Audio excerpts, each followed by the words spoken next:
Good morning, everyone, and thank you so much for joining us today. I'm Courtney Garrett, President and CEO of Downtown Dallas Inc. For more than 14 months, we've brought you regular updates about the state of downtown through our webinar series and quarterly market reports.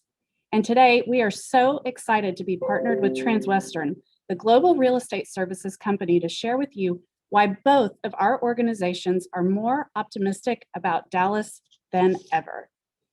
In just a few minutes, I'll introduce our featured speakers who will walk you through the very latest insights, an exclusive look at why our downtown, our city, and our region are poised for an economic boom. But first, a little background about Downtown Dallas Inc. We are a private nonprofit organization funded primarily by membership dues and assessment revenues from the Downtown Improvement District. We are the only organization solely focused on downtown Dallas. Our mission and our work is downtown. We employ nearly 75 field team members who provide security, cleanup, sanitation, and homeless outreach services. They work every day to maintain the highest quality of life in our downtown. We are also the leading voice for downtown, providing strategic guidance, advocacy, and policy expertise that has been key to the historic revival of downtown over the last 20 years. And like so many of you, over the last year, we have faced unprecedented challenges, but we stayed firm in our commitment to ensure the advancement and protection of downtown priorities, people, places, and businesses. And during a period unlike any we've ever seen, we've shown why we are better positioned than any other country in the market to emerge even stronger. We have an invested community, including more than 12,000 residents who call downtown home. We have small business owners who believe in the center of our city. We have a diverse economy and major corporations who are committed to Dallas. It's no accident that not a single major project was derailed by the events of 2020. That is not the case anywhere else in the country.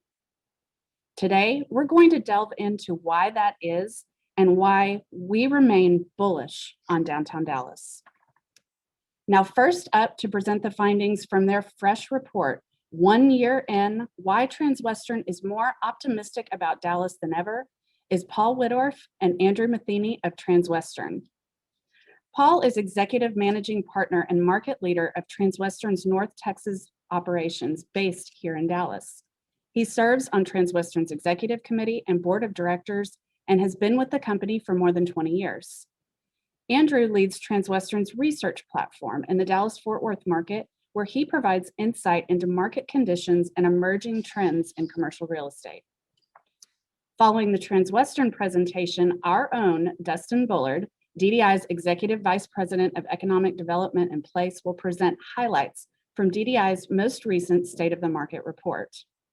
Now, a couple of housekeeping notes. We will save plenty of time at the end for some Q&A, so please type your questions into the chat box just below the video on your screen. And this program is being recorded, and we will provide it to those who have registered in the coming days. So Andrew and Paul, welcome. The screen is all yours. Hey, thank you, Courtney, and thank you to everybody for joining the call or the webinar this morning. Happy to be presenting to all of y'all and just sharing sort of some of our thoughts, kind of where we are sort of a year into this experience. We're here to discuss where we are today, emerging out of a post-COVID or out of a COVID environment. What sort of long-term changes might we expect coming out of this, and how those changes will impact specifically office demand in downtown? I think you really got to take a step back and go to March 2020, April 2020, and gosh, man, for somebody who makes their living off of people being in office space, it was pretty scary. I mean, none of the conjecture was good. It was really the first time in my career where you really saw all the press about office space, which is neat, but it wasn't all good. In fact, it was pretty bad. Whether it was the relevance of the office, in some cases, the death of the office moving forward, it was pretty scary to read the press. And then coupled with that, you had organizations speaking about the efficiency of work from home. And, in some cases, that was pretty true. I mean, we were living in an environment, a glimpse of time, where working from home was working pretty well. The reality is we didn't have many options to go out and see a Rangers game, to go do anything that was entertainment outside of the work from home environment. And so working from home was able to work in that period of time.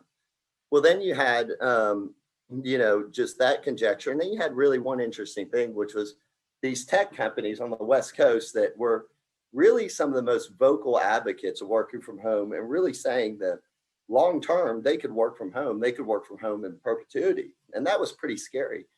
But for me, when I read that and I thought about that, and you thought about really what some of these tech companies were doing prior to COVID, they were the ones that were building out these environments that were designed for people to experience and to be in the office all day, every day. They were doing the exact opposite of what they were saying they could do. And so when I thought about that, I thought, man, those two things really don't reconcile. There's no way that all of a sudden a global pandemic happens and we all wake up and we decide, my God, it's just easier to work from home. It's better for our employees. It's going to work out really, really well. And so I thought, that's when I thought, okay, for somebody who was really nervous about it and thought, man, this is going to be a real challenge to my career and to our industry moving forward. It might not be. This might be sensationalized rhetoric. And so when you thought about that, I kind of got confidence that was really what it was, and that we were going to move more into an environment where the office was going to be relevant. You moved a little bit kind of further into COVID, sort of 6 months into it, and some of those challenges with working from home really revealed themselves. And what were those? Well, I mean, training new employees who are coming into the office, galvanizing around a company goal, those organic conversations that happen inside of the office, all of these things that happen in the clubhouse, in the office. The office became, in some ways, we became more convicted that the office was foundational to our organizations. And I think that's where we're at today as we're emerging out of this. I think that companies are probably more convicted about the value of the office. In most cases, there's always going to be exceptions, but in most cases, more convicted about the value of the office to their organizational goals. Now, does that mean there's not going to be changes post-COVID? I think absolutely there are going to be changes. It's going to take 2 to 3 years for those changes to shake out entirely. Different organizations will have different ways that they sort of approach it. I think those approaches will change inside of specific organizations, but there will be changes. So what changes can we sort of forecast today that we think will be there for the near term and the long term potentially? Well, one thing that's sort of revealed itself is that there's a pretty strong desire for a large percentage of the workforce to work from home, whether that's 2 days a week or 5 days a week. It's a pretty significant desire. And if you couple that with the fact that we think that most organizations coming out of COVID are more convicted in the value of office, that presents a challenge for organizations. They are going to have to address that. And there'll be different solutions again for different organizations, but they're going to effectively have to create a better mousetrap, a better environment inside the walls and the surrounding environment in order to attract those employees back to the office. Secondly, we think that, and this is one that we think will probably last into perpetuity, is the workday is going to become more flexible, especially on the front end and the back end of the day. Just like many people on this call, including myself, it's perfectly acceptable to take a call from home in the morning and come into the office a little bit later, and vice versa on the backside of the day. If you need to get home for a child's soccer game or another commitment, you're set up better at home. It's accepted in the business community, and you can do that. So we think that moving forward, you're going to have a much more flexible start and end to the day. And what's that going to do? Well, it's going to disperse that rush hour traffic, and that is going to have an impact on various submarkets. In that, I think that, and specifically as it relates to downtown, you're going to have a broader reach to a broader labor market because you don't have to fight that same rush hour traffic that existed in a pre-COVID environment. So if you think about those two changes that we think are going to be happening, let's look at how downtown kind of addresses those and how downtown will be impacted. Andrew, if you wouldn't mind going to the next slide. Okay, I hope, can everybody on there? Okay, there we go. So we're talking about how does downtown respond to creating a better mousetrap? If you look at downtown and the offering in the surrounding area, there is really almost inarguably no more authentic experience in the city than you can get in downtown. And we're just pointing out a few of those examples. The Statler, AT&T's commitment to downtown with the Discovery District and Jackson Beer Gardens, their commitment to building an environment outside of the walls of their office. If you haven't been there, it is absolutely phenomenal. The National, I think it's interesting. Recently, we've seen our clients traveling again. And pre-COVID, I would say, 80% were staying in Uptown. That was why we moved our office to Uptown. And what we've seen post-COVID is we've had a lot of clients that are staying downtown in some of these more cool, collective hotels. And the National is at the top of that list. And if you haven't been able to get into the Monarch yet, just one of the absolute best restaurants in Dallas, and is definitely a destination. If you move over and look at what Todd Interest is also doing in the East Corridor, that is another district in downtown where you're creating a cool, eclectic experience that has multifamily, residential, great office space that is adding to the fabric and the offering of downtown. Dustin will talk a little bit about the success of the multifamily in downtown. Well, the adding of the green space is huge, and the West End Square is just a part of that, but adding that green space is, again, just adding to that overall offering downtown. So moving forward, when you look at this palette, that is very exciting. You've got more development that's coming. I think the expansion of Clyde Warren Park Phase 2 is huge and extending that center of gravity further west.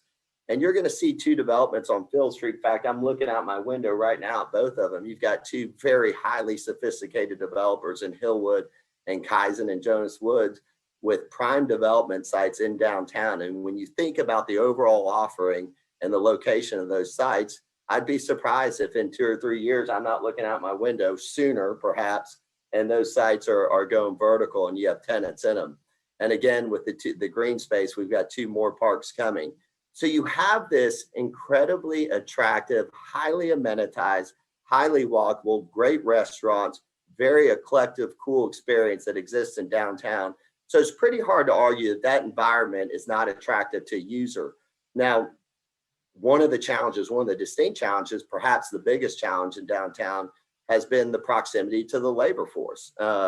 We're a region that has grown far north, and Dallas sits on the southern end of the city. And so most people drive their cars in Texas, and that traffic can be pretty extreme in rush hour. Well, if you go back to the second point, and Andrew will add a little bit of detail to this, if you have a more dispersed traffic and you don't have to fight that rush hour, you're going to dramatically increase your access to labor. So if that was one of the big inhibitors to demand downtown, that can be in a post-COVID environment with one of those changes we think is here to stay. That can be game changers overused, but that can be a real driver to demand downtown. There's no question that you have an experience that's authentic. And when you take that broader access to labor and combine it with that experience, we think downtown is well positioned to capture a larger share of the demand. And then just one more point I'll make before I kind of transition over to Andrew, especially as it relates to existing product. If you take the price point downtown and compare it and take that environment, the access to the amenities that you have, and compare it to any other market, it isn't even close relative to the experience that you can get. So you combine those factors, it is, in our house thought, it is really hard to think, and we're seeing this show up anecdotally, that you won't have an increased level of demand downtown. So with that, I'll switch it over to Andrew, who will give you a little more of the substance instead of the emotional sell.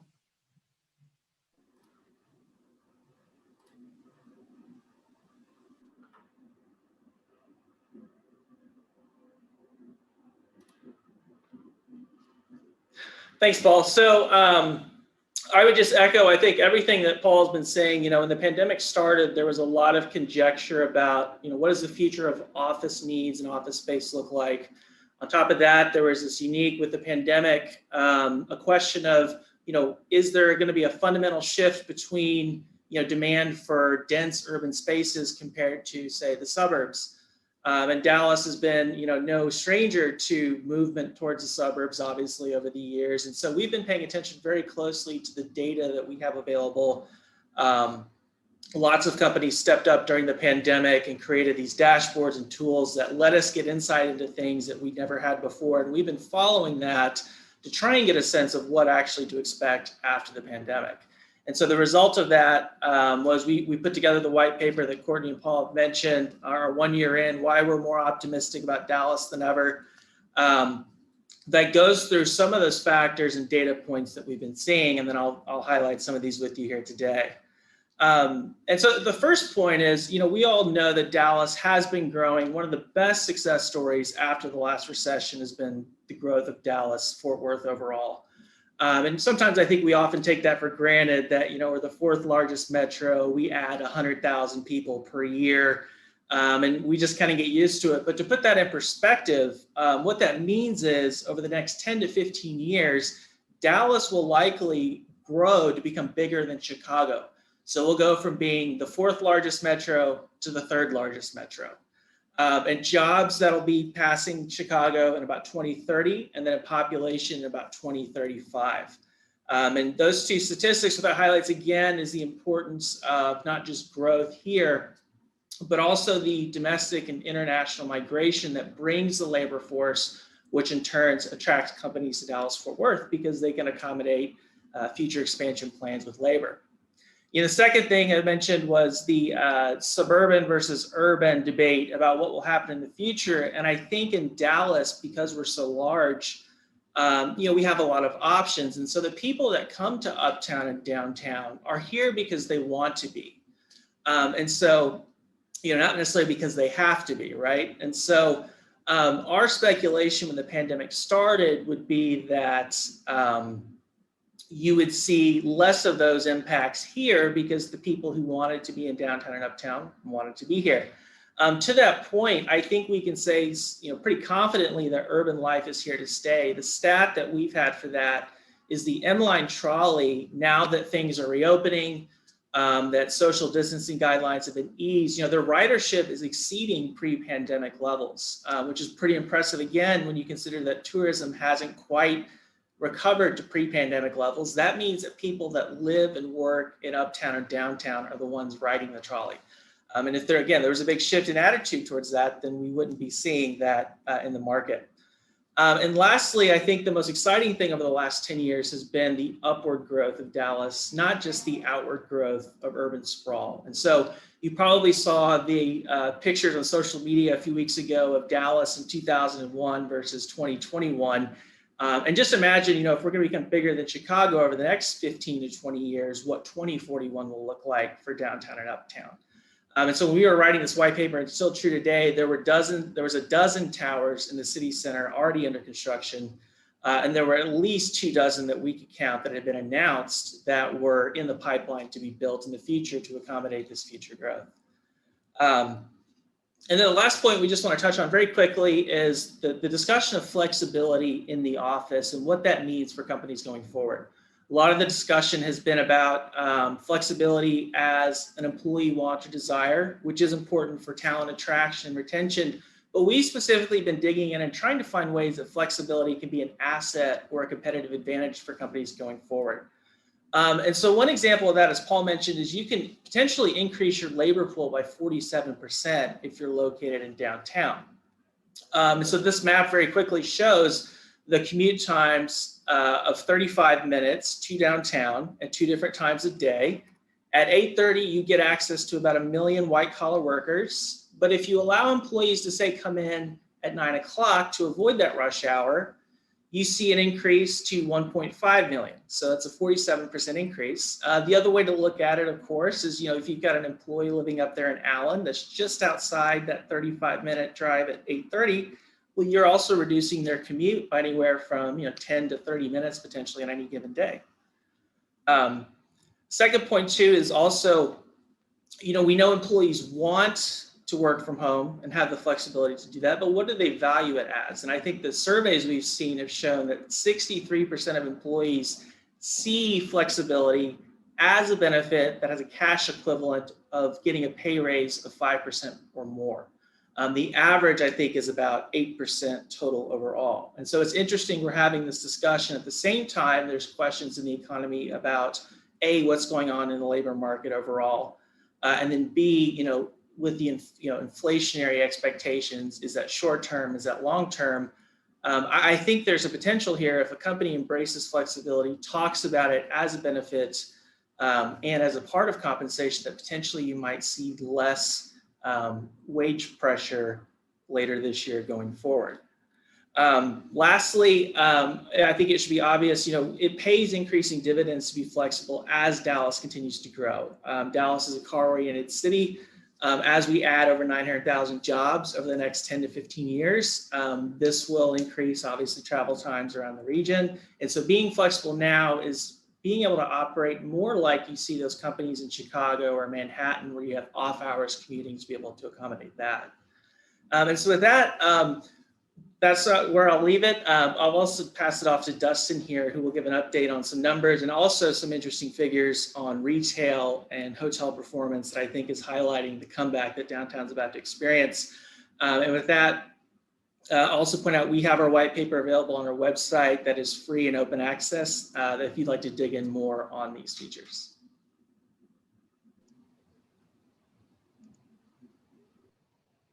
Very good.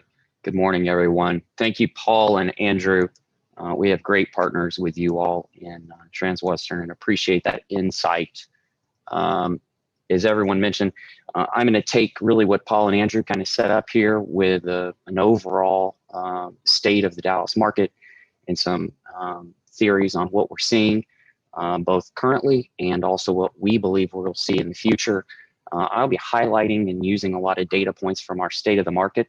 For those of you that aren't aware, we started last year at the end of 2020 releasing state of the market reports that are very laser focused, no surprise there, on downtown Dallas and the both recovery, the impacts of COVID in 2020, and now looking at the recovery moving into 2021. Both reports are available on our website, downtowndallas.com. So with that, I will begin to step through the presentation here.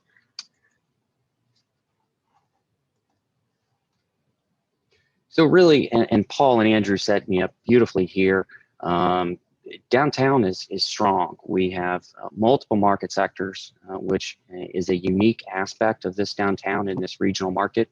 We are really the only authentic urban environment with the diversity of residents, hotel, commercial office buildings, and as Courtney mentioned, active construction and development projects that were not placed on hold at all through the pandemic. Everything continued that had started, and those projects that were on the drawing boards continue. You've recently seen in the last month additional projects released through the media that are active and ready to go. So we are extremely happy with the manner in which this local micro market weathered the storms of 2020 and are coming out of the pandemic and other challenges of 2020. And we think in the data that you are about to see will prove up that point, that downtown is poised for success greater than many markets in the country. And one of those things that's really interesting is our development capacity here. Dallas has not only $4 billion, downtown Dallas, in active development going on, but we still have 86 acres of undeveloped property. And we see that as a competitive advantage as we continue to see folks on the coast and in other markets maybe look at relocations, but also look at placing another flag in the middle of the country. Dallas is poised to pick that up. I can say anecdotally, and many of you on this call know this, our phones are ringing off the hook right now for folks looking for space, looking for space immediately, which is helpful for our existing commercial office buildings, but also looking for ground up development. And so we are really bullish on that fact. You can see we've got about 7 million square feet available today in downtown. Again, in certain points in the market that may not have been a brag point, but we are certainly bragging on that today. And you can see how we stack up there on the right with other downtown environments and the development capacity available, which again is a very good thing right now. We'll step through here quickly through our industries.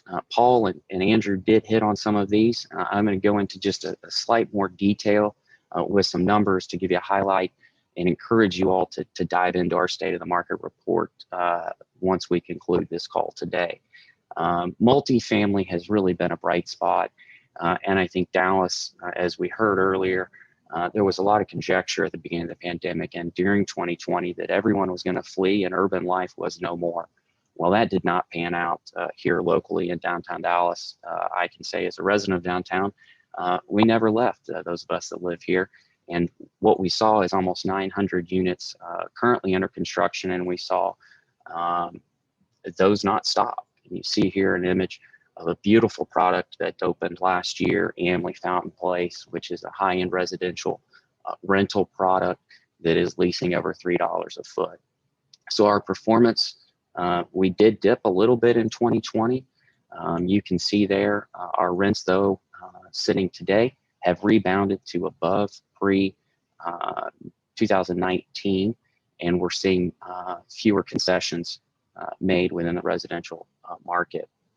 And what's probably the most interesting thing that we saw as we've started through this first quarter of 2021 is this new market rate of $3 a foot.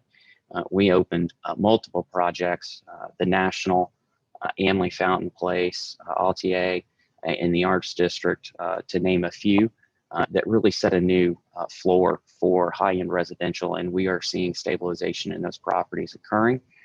And in our existing product, we are seeing above 90%.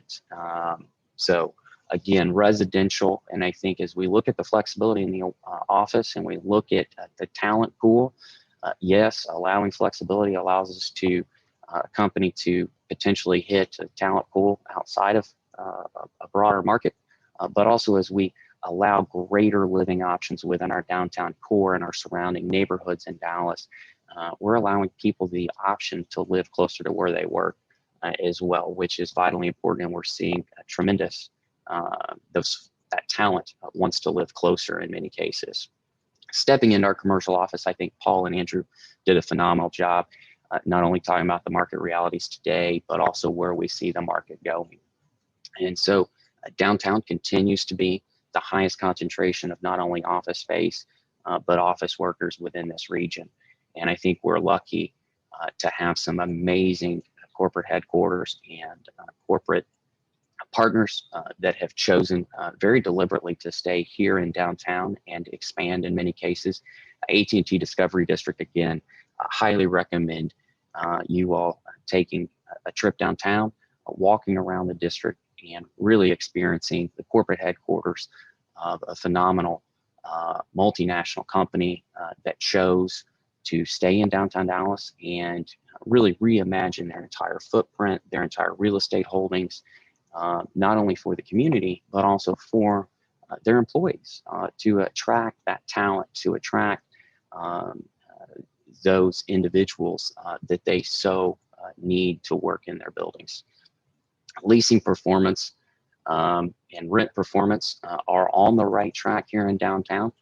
We did see, even through the worst of 2020, 100,000 square feet of leases signed within downtown Dallas proper. And we are seeing our gross asking rents up significantly in this first quarter of 2021. And so again, we see this as a very good signs, and the flexibility that the office environment, the new office environment allows folks to go enjoy our green spaces, our bars, our restaurants, have those collision points with people that we don't get on the Zoom calls.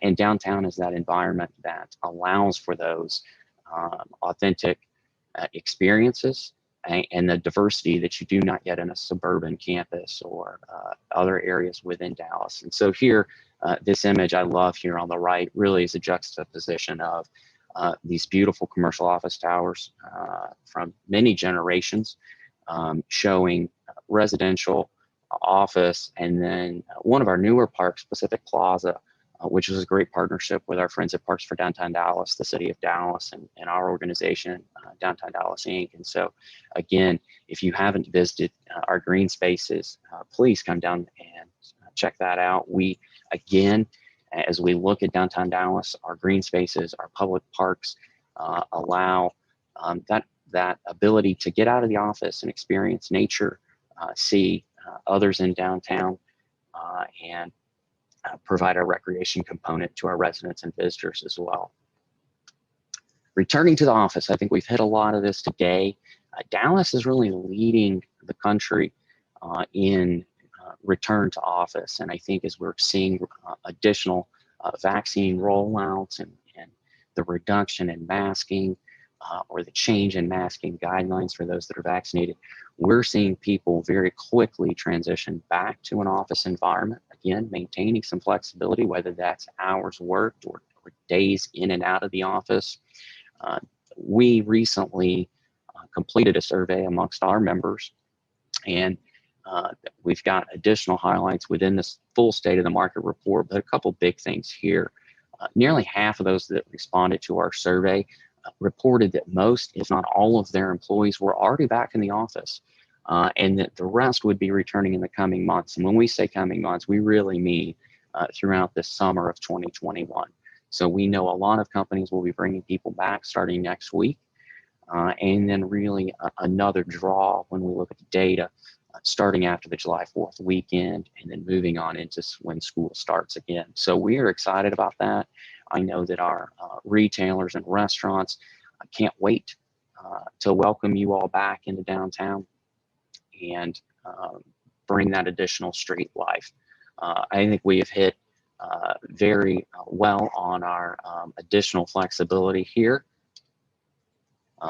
Moving into our hospitality. Hospitality was had a difficult run there for a little bit in 2020 as business travel evaporated, as did recreational travel. However, we have really seen a quick rebound here on our hospitality within downtown Dallas. You see here over on the right, a beautiful picture of the lobby of the National Hotel and residence, and also the home of our office. So DDI is extremely happy to be in such an amazing product and an amazing redevelopment project for downtown Dallas.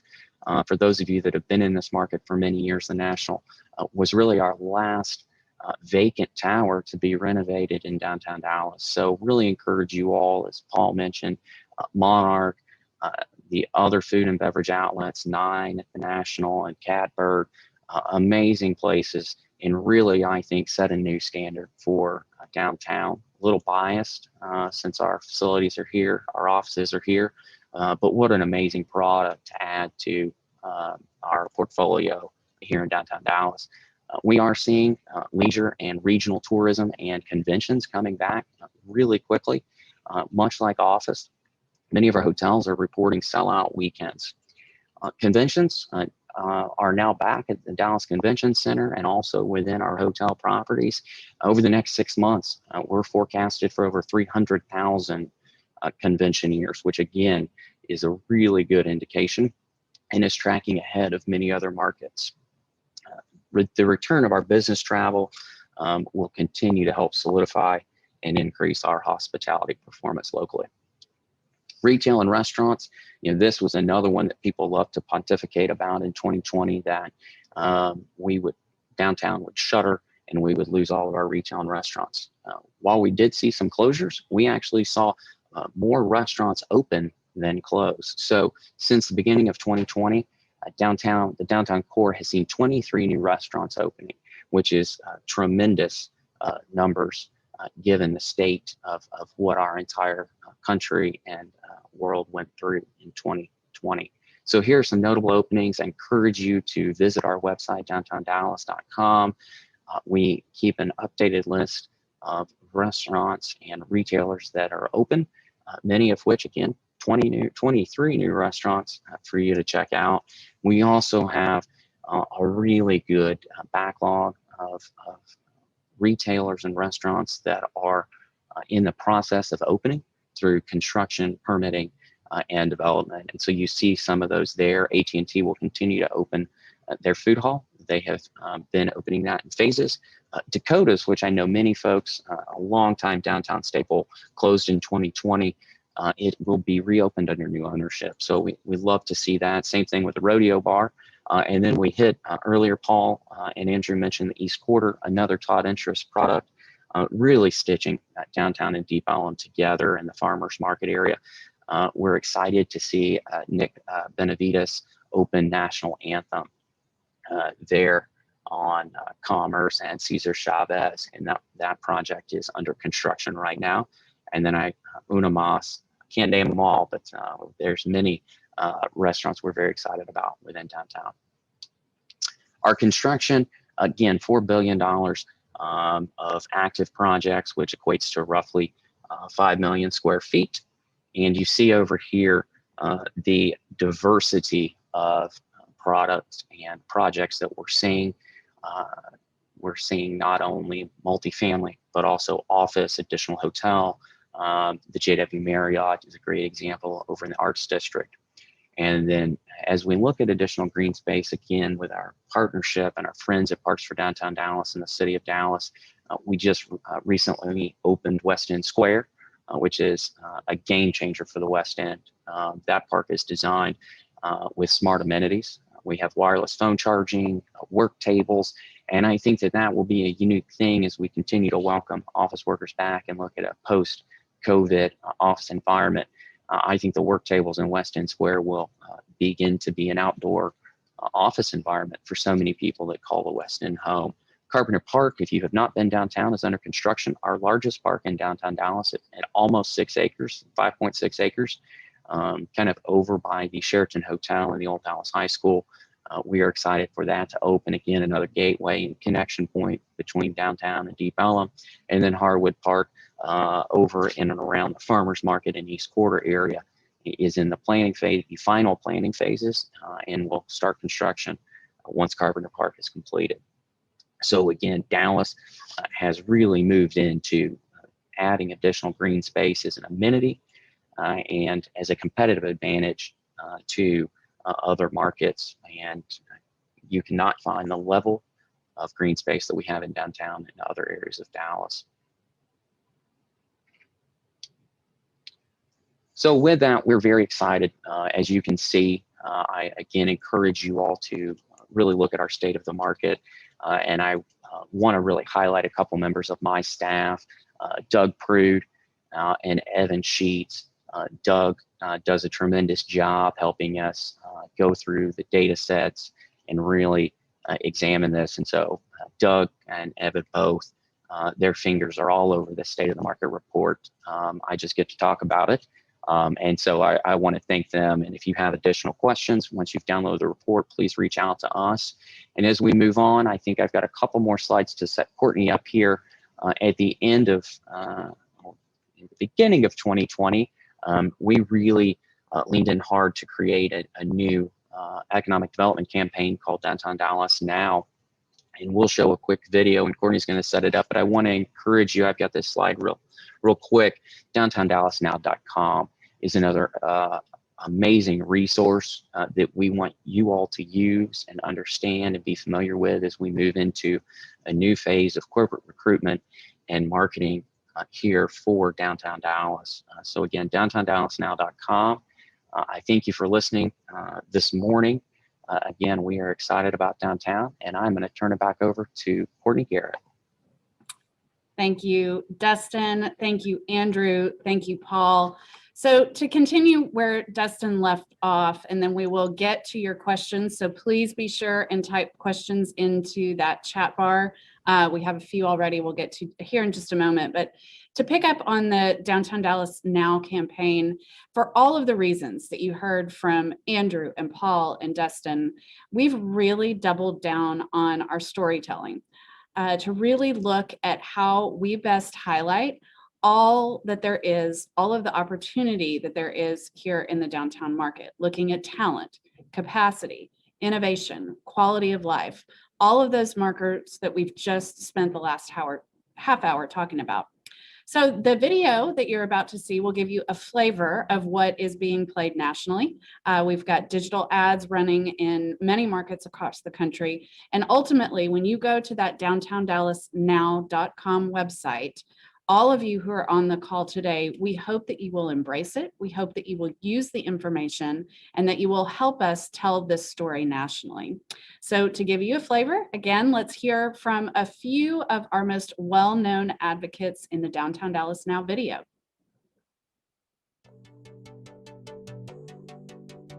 We've got about, over 15,000 employees in the North Texas area. We have a great space here. Quite frankly, downtown has really changed over the 10 years that we've been here. It's become much more vibrant. The opportunities for restaurants, for entertainment, for the arts. It's made it very livable and very attractive. We're an architecture firm. We're a design firm. Designers like to be in the mix of things. And we saw that inertia was moving into downtown. And we looked at where the center of gravity was for where our employees lived. We asked them what they wanted. 35% of our employees take DART. It stops right outside our door here. Dallas, I think, still presents the best dollar value for a company, for a person who's looking to be in an urban environment. There's more things you can do right in downtown, and that's the biggest difference, the people. We're on the cusp of something great here. It's all of us working together to make this really a vibrant community. We're smack in the middle of the hub of downtown. It is amazing what it has done for our morale and the ability to attract and retain folks because we're sitting in downtown Dallas and it's visible. It's a highly visible location and it's been fantastic.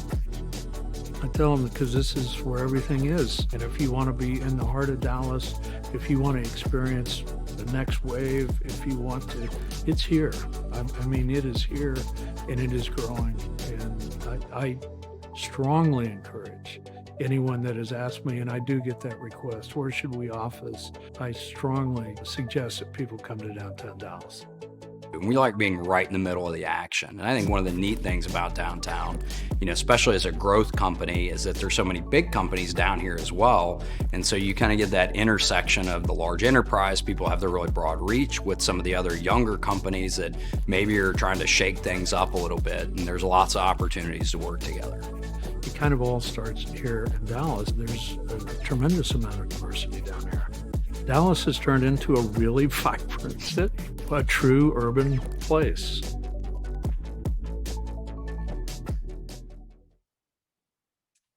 Well, I love those videos and we're so grateful for all of those who participated over the last year to, again, really tell the Downtown Dallas story. So let's get to some of your questions. First question I'm going to throw to Paul and Andrew. This is a question from Carrie. She says, what does downtown Dallas office vacancy look like today? How many people have returned from the pandemic? And are you confident towers that emptied out during the pandemic will retain their tenants going into the future after a year of work from home? Now, we've done a survey recently at DDI and we have some opinions on this, but I really want to hear from you two who are living this on an hourly basis. Yeah, sure. So there's a lot in that question. I think first starting out with Dallas as a whole, and it might have been mentioned in the presentation, but we lead the back to work nationally in Dallas. The percentage of workers that are back in the office in Dallas is far greater than that you see across the nation. And I think that, and Courtney might be able to add to this, I think that holds true for the CBD as well. Your larger users, your more global users have been the slowest to come back to the office. I think the more regionally based companies have been more willing to. So I don't think it's necessarily a sub-market thing. It's really sort of the size of the organization.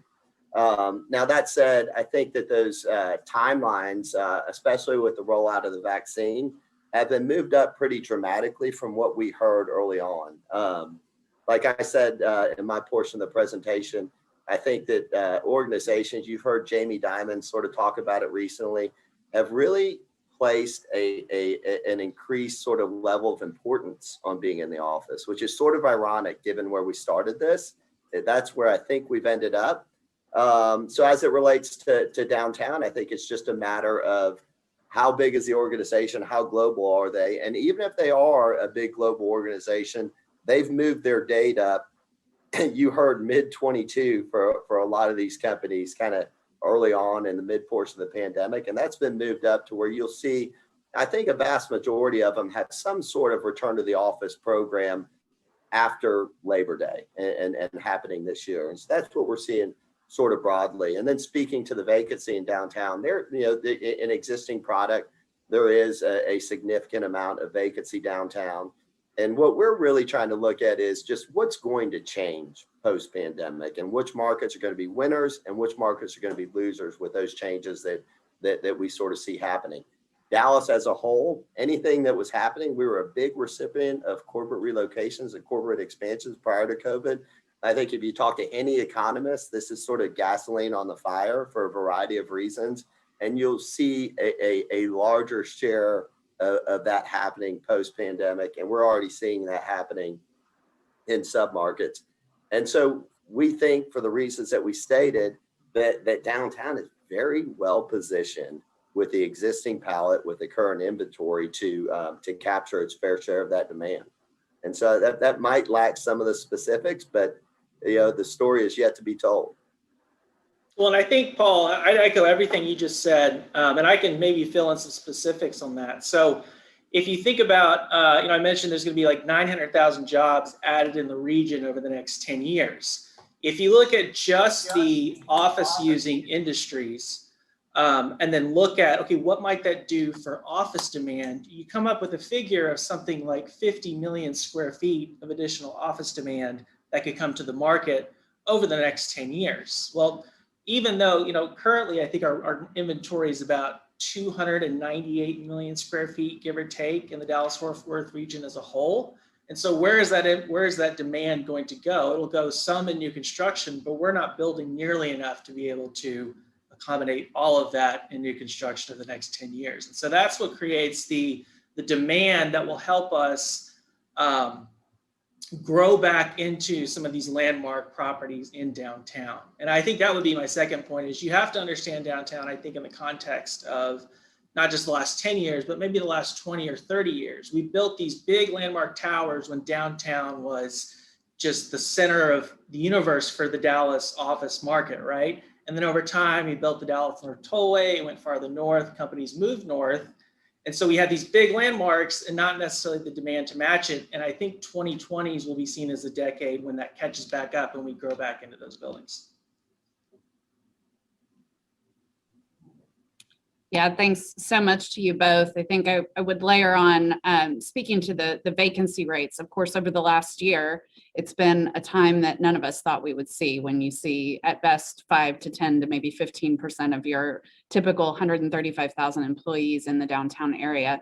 I think the positive indicator is we've not seen a permanent impact on vacancy rates yet. So in terms of true loss leases, we're not seeing that shift and that impact. And in fact, it's quite the opposite with, as Dustin said, the amount of anecdotally that our phones are ringing off the hook.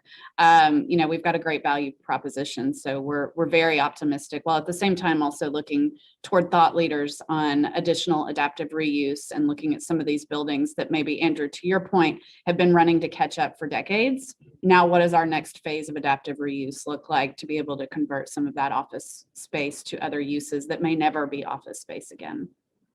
It's a really good question. Playing off of that, we have a question related to our residential occupancy. So what has our residential occupancy looked like lately is the question. So I'll say over the last year and apply it there.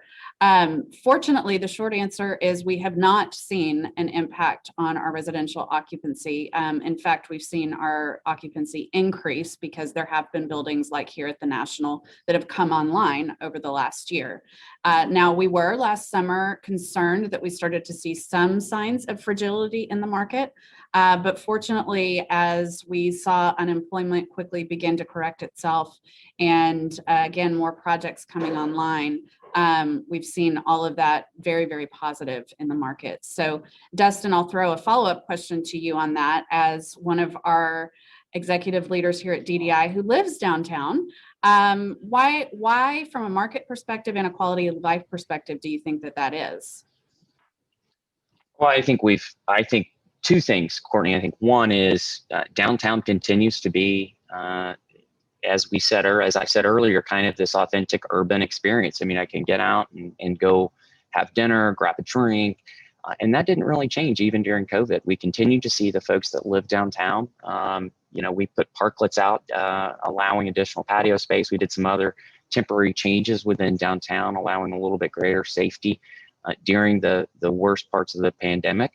But you still were able to get out with your dog, see your neighbors, experience the park spaces. So I think that quality of life that downtown offered is very different than a lot of other kind of downtown environments that we saw, especially on the coast, right? Downtown Dallas is an urban environment, but it's not built out to the level of like a New York City, right? And so there is still this ability to get out, stretch your legs, and not feel claustrophobic in a building, I think, during the middle of the pandemic. So I think that's one of the reasons we didn't see a mass exodus from this area.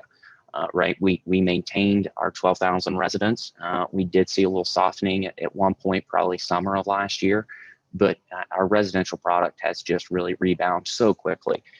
And then I think the other really interesting thing that we've seen is as we've seen new products come on, again, at a very high price point comparatively from what we'd historically seen on a residential market perspective from a rental side, was they were absorbed by the market very quickly.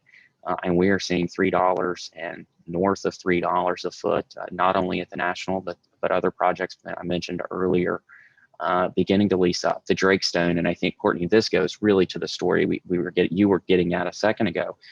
The Drakestone, which was formerly the Davis building, was one of our first adaptive residential renovations back in the late 1990s. It had been renovated, and I think I went to an opening, maybe it was the last opening of a building I went to before the COVID shutdown. That building is sitting at almost 94% leased. So imagine, opening a residential tower in the middle of a pandemic. They did it, and now they're sitting at almost 94% occupancy. So with strong rental rates and few concessions. So we see residential, Courtney, continuing to just really be a driver within this market. And I think it continues to give stability to the market and helps our resiliency rebound through blips in other market segments. So true. And I think another question that follows up on that theme, a question asking about an update on the state of downtown parks, both what's under construction now and what's coming. So Dustin, I'm going to ask you to speak to that, but then Paul and Andrew, I'd love to hear from you more about the impact of parks on commercial office and what we've seen historically in Dallas. I'll lead the question a little bit with projects like Clyde Warren Park, for example. So Dustin, give us an update and then let's talk in market impact. Sure. So I think the parks, and I alluded this probably a little bit earlier, parks in downtown Dallas, I think there is no other city in the nation that has taken a stake and really planted a flag and saying, we're going to green downtown. We're going to take parking lots offline. We're going to turn those into green spaces. We're going to build parks over freeways, Clyde Warren. I mean, what a national model for success. And then really starting in the early 2000s through amazing leadership at the city of Dallas. And then again, Parks for Downtown Dallas and this organization, DDI, building Main Street Garden, Belo Garden, and then the other 4 priority parks, West End Square, Pacific Plaza, Carpenter Park renovations, and Harwood Park. We've got, about 80 acres of park space within the downtown core, all of which are active, all of which remained open during COVID. And again, allowed not only those that live within downtown proper, but those that live within the area to come out and throw a Frisbee, throw a ball, walk their dogs. That's so important. And I think what we see as office, maybe the focus in being in the office, 8 to 5 or 9 to 6, 5 days a week is, I think we've all learned we need to get out of the office some, and that's acceptable and that's okay. We're seeing already office users and tenants and corporate relocation folks really see the value in these urban parks. And so we continue in this COVID. We'll be kicking off our movie series at Main Street Garden, I believe, next month. We're doing fun things in the parks like salsa lessons. We've been doing salsa lessons in the evening hours at Main Street Garden, and we're moving that to West End Square next week. So come on out and see all our parks, including Clyde Warren. It's a competitive advantage that, again, does not exist anywhere else in the country to this level and in this type of geography. Yeah, those are all great points. I'm just sitting here thinking I could take 6 years of salsa lessons and never learn how to salsa dance. But look, I think that particularly in a market like the CBD, like downtown, it's all interconnected. The success of everything is dependent upon the success. Multifamily success is dependent upon the success of offices, dependent upon the success of the retail. And we talked a little bit about some of the changes that might exist post-COVID and creating that environment that exists outside the walls. And a big part of that is the green space. I think that the green space is particularly important for the multifamily and for the residential. You've noted some of those rates and per square foot numbers that are just increasing in downtown. And we're hearing a lot of our young people who are interested in looking at places in downtown. I think it makes it an overall more attractive place to live. And I think that in turn makes an overall attractive place for people to office, which is a huge boost to the retail as well. And so it all plays in together. Courtney, you mentioned Clyde Warren Park. I mean, look, I spent most of my career in Houston, Texas, and we had Discovery Green Park, which was a huge igniter on the east side of the CBD. So if you think about, Houston as an example and given some context, it used to be that everybody wanted to be on the west side of the CBD in that market, and the east side was just this dead zone. Well, Discovery Green kind of anchored this renewed life. You had a bunch of above ground retail. The multifamily started coming. And now the east side of the CBD is a cool collective place to office. And I think a lot of it had to do with the fact that you had park space and you had green space and you had above ground life out there, and it drove a lot of residential. And so I don't see that being dissimilar to the impact that parks will have in downtown in Dallas. So I applaud the commitment to it. Thanks. Yeah, I couldn't agree more. I mean, the impact of those parks, what we've seen, Main Street Garden is a fantastic example where we saw building conversions right adjacent to the park as that park came online. So there's just such a great story to be told. We're probably down to our last one or two questions, and one that I really want to make sure that we touch on. This is from Brian. He says, if we want to create a truly live, work, play downtown environment, not everyone will be able to afford rents north of $3 a square foot. What are your thoughts? Brian, we could not agree with you more. So what I wanted to make sure that we talk about is, one, our priority on workforce and affordable housing. And if you look at the 360 plan, which is Downtown Dallas 360.com is the website, and that's our plan, our comprehensive plan for downtown, you'll see a priority on building complete neighborhoods. And that includes not only building housing stock in terms of numbers and quantities, but ensuring that we build a diversity of product type and price point, and then connect those units with jobs, schools, amenities, and so on. So most recently, we've been working very closely with the City of Dallas and their Economic Development Department on the One Dallas Plan, which is the citywide policy for more workforce housing type. So Dustin, can you give a 3-sentence overview of One Dallas and how people can stay tuned and get involved? Yeah, absolutely.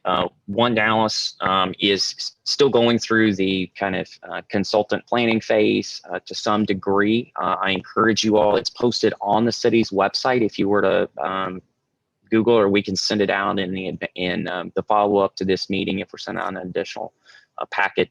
But City of Dallas, the Economic Development Department, and Housing Department are working on that in partnership.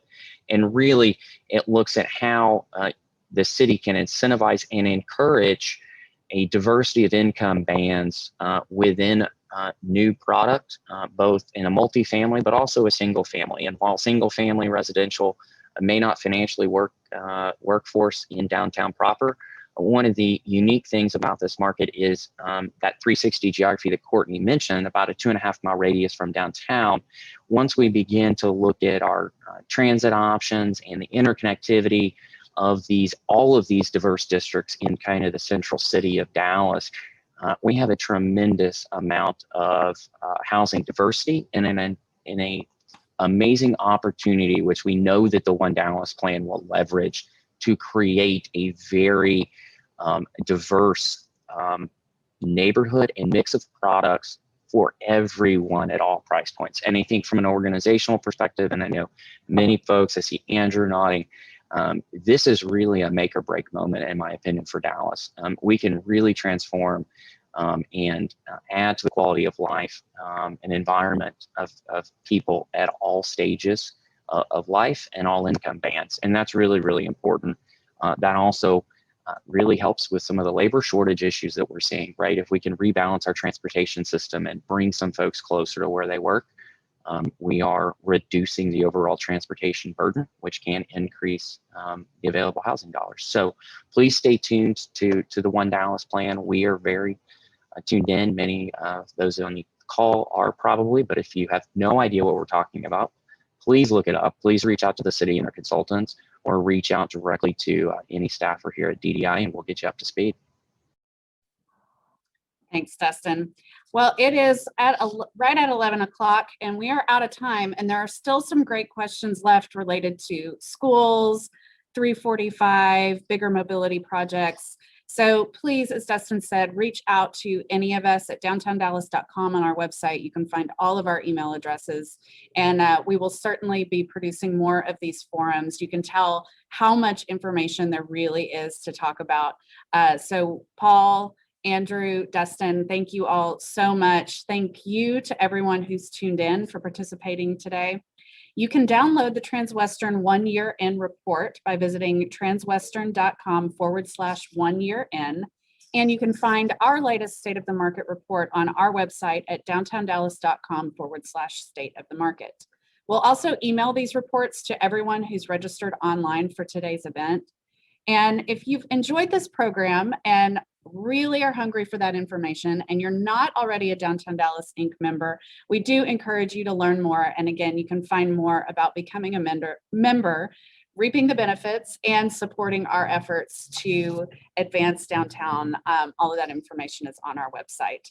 Also, don't forget to follow us on all of our major social media platforms. And of course, please come down and enjoy downtown Dallas. I promise, if you've not been downtown in the last year, you're going to discover so many things that are new. So thank you, everyone. Have a wonderful rest of the week and weekend.